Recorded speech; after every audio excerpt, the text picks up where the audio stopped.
warahmatullahi wabarakatuh. Waalaikumsalam warahmatullahi wabarakatuh. Terima kasih banyak kepada adik-adik karena sudah ingin meluangkan waktunya untuk mengikuti kegiatan yang akan kita laksanakan pada kesempatan kali ini. Nah, sebelum kita melanjutkan kegiatan kita, alangkah lebih baiknya untuk memperlancar kegiatan ini, alangkah baiknya kita untuk berdoa terlebih dahulu. Berdoa, kita mulai. Doa selesai. Nah, di sini kakak mau nanya, adik-adik semua sudah pernah mengikuti kegiatan konseling kelompok? Belum. Nah, jadi karena belum ya kakak jelasin. Jadi konseling kelompok itu adalah salah satu dari bentuk layanan bimbingan konseling di mana membantu konseling untuk mengentaskan permasalahan yang dihadapinya dalam tata lingkup kelompok. Nah, konseling kelompok itu sendiri memiliki 4 azas utama. Yang pertama yaitu azas kerahasiaan, di mana semua permasalahan yang akan kita bahas dalam lingkup ini tidak akan kita ceritakan kemanapun kecuali ruang lingkup kelompok kita saja.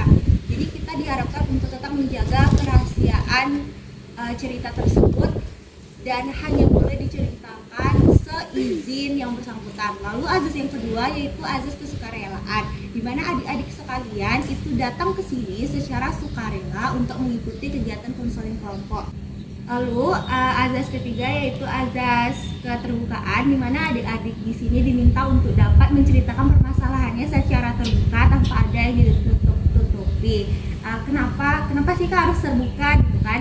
Biar permasalahan yang sedang adik alami itu sendiri dapat kita entaskan bersama-sama secara tuntas gitu. Karena kalau misalnya ceritanya ada yang ditutup-tutupi, jadi tidak secara plong diceritakan, jadi masalah itu pun kurang dapat kita selesaikan secara bersama-sama. Lalu azas penting yang terakhir yaitu azas kegiatan, di mana kita semua, tidak adik-adik saja, kakak juga sebagai pemimpin kelompok, untuk dapat aktif di dalam konseling kelompok ini dari awal kegiatan sampai akhir kegiatan. Sampai di sini ada yang ingin ditanyakan? Tidak.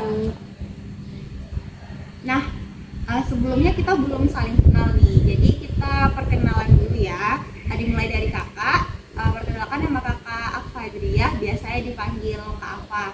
Lalu kita lanjut perkenalan dari sebelah kanan kita. Baik, perkenalkan nama saya Sakira, biasa dipanggil Saki. Baik, perkenalkan nama saya Fadia Alafis, biasa dipanggil Dia. Perkenalkan nama saya Maulida, biasa dipanggil Maulida. Perkenalkan nama saya Rizky Nata, biasa dipanggil.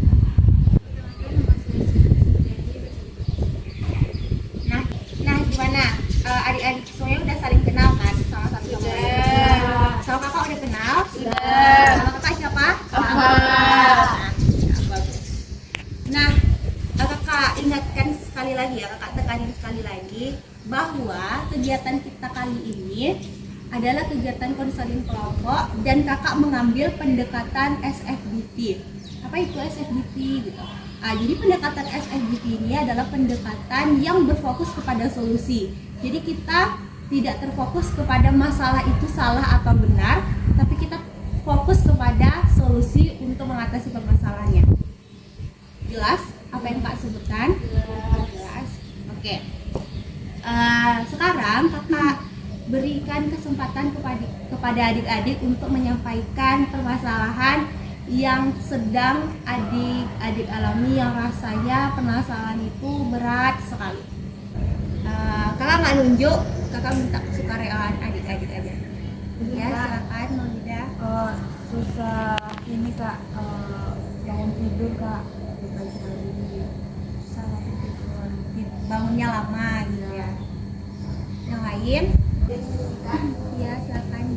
Kalau dari saya, permasalahan yang sedang saya hadapi akhir-akhir ini Kak, mungkin lebih ke sulit untuk fokus gitu Kak ke pelajaran, sering mudah terpengaruh oleh lingkungan gitu Kak, jadi fokusnya susah. Silakan Saki.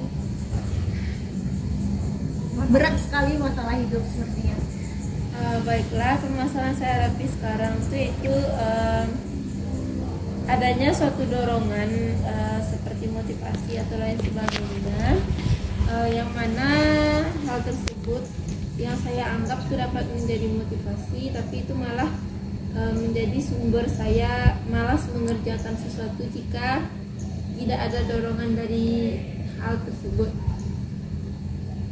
Jadi apa namanya tuh yang bahasanya? Jadi bahasanya tuh gini, jika tidak ada motivasi dari yang bersangkutan itu kayak malas ada melakukan sesuatu gitu. Dan itu menjadi satu permasalahan bagi saya semenjak saya kenal dia gitu. Dorongan. Jadi apa namanya tuh ya istilahnya? Istilahnya dia itu penyemangat saya dan saya jadi ketergantungan sejak kenal dia. Itu jadi satu permasalahan bagi saya ketika dia tidak ada gitu. Paham nggak paham?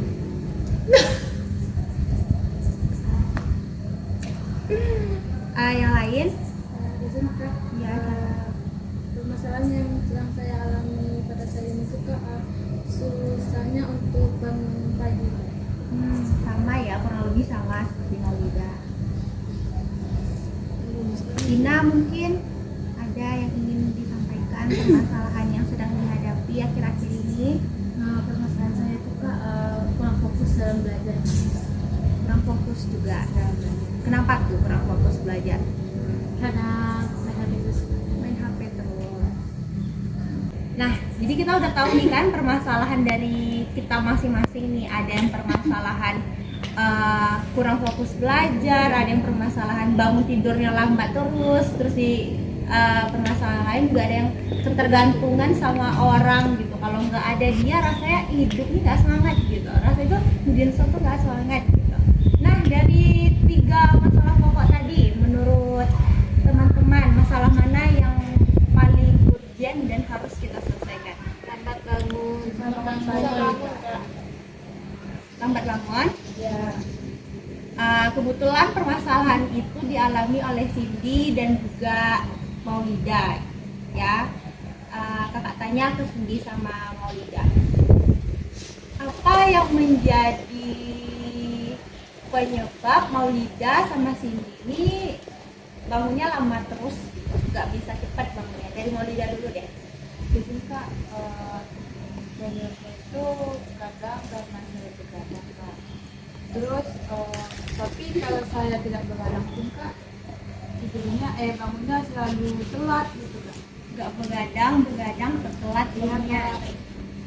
Tapi kalau di hari-hari libur tuh bangunnya cepat Kak. Bangunnya cepat. Pas kuliah bangunnya lama gitu Kak. Kalau Cindy? Kalau dari saya sendiri Kak, yang menyebabkan saya susah bangun pagi itu mungkin juga sama seperti Maulida Kak, yaitu suka begadang, enakan bangun gitu, jadi tidak terlalu waktu. Cuman itu aja. Gimana teman-teman yang lain dari cerita Cindy dan Maulida, ada yang bisa ngasih solusi paling tepat nggak untuk masalahnya? Silakan Kaki. Solusi yang dari saya untuk telat bangun gitu kan. Nah, sebaiknya di malam hari itu lebih diefektifkan lagi waktunya untuk main HP, waktunya untuk istirahat gitu kan. Nah, dan jangan lupa itu di setel alarm itu kalau nggak mempan sekali itu bisa berpuluh-puluh kali. Dan jika memang sudah menyetel alarm itu setelah itu jangan bangun hanya untuk mematikan saja lebih lagi. Dari yang Baik Kak, kalau dari saya solusinya yaitu lebih kurang sama ya kayak yang disampaikan oleh Safi tadi. Mungkin untuk waktu malam itu dijadwalkan gitu Kak, misalnya belajar dari jam segini sampai jam segini, terus main HP-nya dari jam segini sampai jam segini, tidurnya jam segini gitu. Dan untuk supaya nggak kesiangan, mungkin ya bisa di secara alarm gitu. Kalau nggak bisa sekali, mungkin beberapa kali. Kalau kita sama seperti yang lain Kak, cuma kalau misalkan untuk bangun pagi itu kan sebenarnya niat dari hati kita sendiri Kak. Kalau memang nggak niat bangun berarti kita lambat bangun kak, jadi lebih baik kita tanamkan pada hati kita kalau kita itu harus bangun pagi untuk melakukan aktivitas di pagi hari kita. Karena melakukan aktivitas di pagi hari itu sangat bagus kak. Nah, kita udah dapat solusi nih dari 3 teman kita. Yang solusi pertama yaitu kalau misal kegiatan malamnya dia kita untuk istirahat biar nanti pagi bisa jadi lebih fresh, jadi bangunnya cepat gitu. Terus ada solusi yang kedua itu hidupkan alarm. Kalau nggak bisa alarm sekali, hidupkan alarm berkali-kali.